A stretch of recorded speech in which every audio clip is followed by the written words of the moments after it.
अशा पद्धतीने आपल्याला पूर्ण भोपळा भाजून घ्यायचा आहे। इथे आपला भोपळा भाजून झालाय। आता आपण थंड होण्यासाठी बाजूला ठेवूया। आपण कढई घेतली, कढईमध्ये थोडंसं तेल ओतूया, अगदी थोडंसं ओतायचं।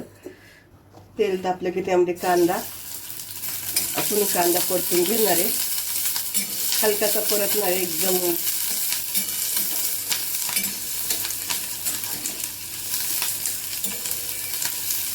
कांद्याचा गुरं वास येतो जाणे इतपतच आपण परतून घेणार आहे। त्यामध्ये टोमॅटो घातले आणि टोमॅटो पण आपण परतून घेऊया।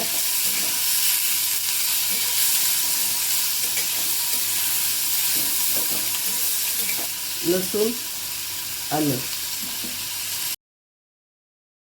ते सगळं आपण परतून घेऊ।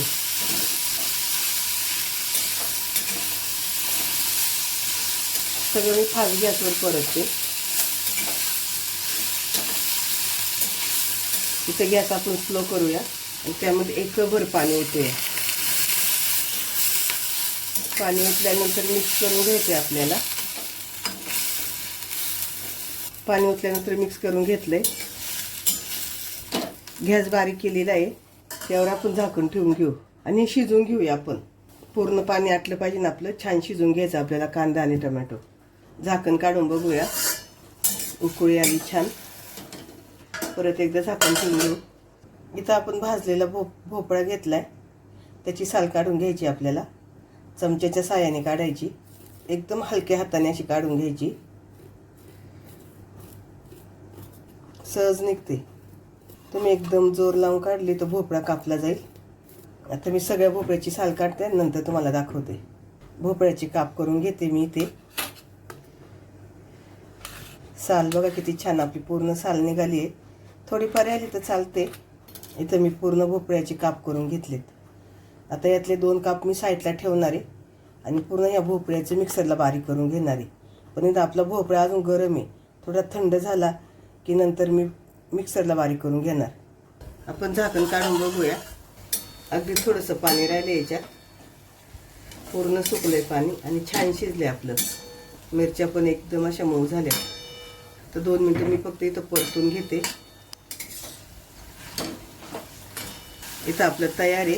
गॅस बंद करते आणि थंड झालं का आपण हे पण मिक्सरला बारीक करून घेऊया।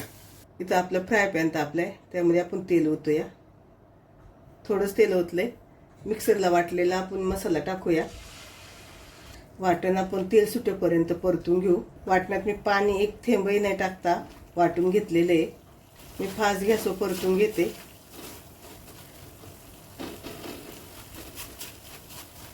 इथं वाटण आपलं परतून झालंय, त्यामध्ये आपण मसाले टाकून घेऊ। थोडीशी हळद, गॅस बारीक केलाय मी, धनिया पावडर, इथं मी काश्मीरी लाल मिरची पावडर टाकते। तुम्ही जास्त तिखट खाता असाल तर तिखट मिरची टाकली तरी चालेल।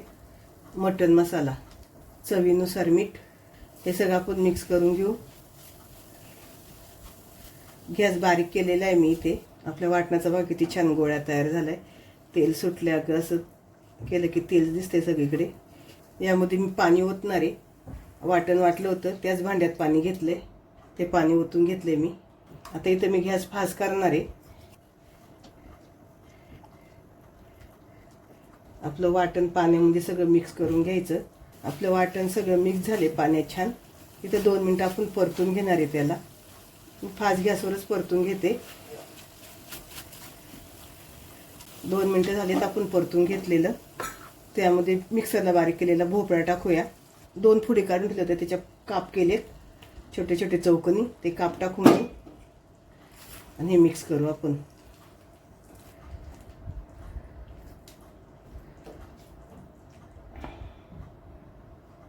यामध्ये मी परत थोडंसं पाणी टाकणार आहे आणि पुन्हा एकदा मिक्स करून घेऊ। इथं गॅस बारीक ठेवलाय मी। किती सुंदर कलर आलाय बघा। तुम्हाला फोडी करून टाकायच्या तर टाका, नाही टाकल्या तरी तुम्ही फोडी करून काही प्रॉब्लेम नाही। आधी सगळं मिक्सरला बारीक करून टाकलं तरी चालेल, फोडी नाहीच्या टाकल्या तरी पण चालतील। पण एक फोड दाताखाली आली ना खाताना की छान लागते, म्हणून मी त्याच्या फोडी करून टाकल्या। सगळं असे लागलेलं आजूबाजूचं काढून घ्यायचं आणि 2 मिनिटासाठी आपण झाकण ठेवून घेऊ। 2 मिनिटं झाले तर आपण झाकण काढूया आपल्या भाजीला छान तेल सुटले. इथं मी थोडीशी पातळ केली, तुम्हाला पाहिजे एकदम सुक्की केली तरी चालेल. आणि भोपळ्याचे काप टाकलेत, हे आपल्याला शिजून घ्यायचे. तुमच्या घरात जर कोण दुधी भोपळा खात नसेल त्यांना ही जर भाजी करून दिली तर नक्की खातील. त्यात फक्त भोपळ्याचे काप नाही घालायचे, मिक्सरला सगळा बारीक करायचा. त्यांना समजणार पण नाही भाजी कसली करून दिली तुम्ही. वरतून थोडीशी कोथिंबीर टाकू, परत एकदा मिक्स करून घेऊ. अगदी मटन चिकनला मागे सारणार ही भाजी खूप सुंदर लागते. नक्की एकदा करून बघा. गॅस बंद करूया आपण.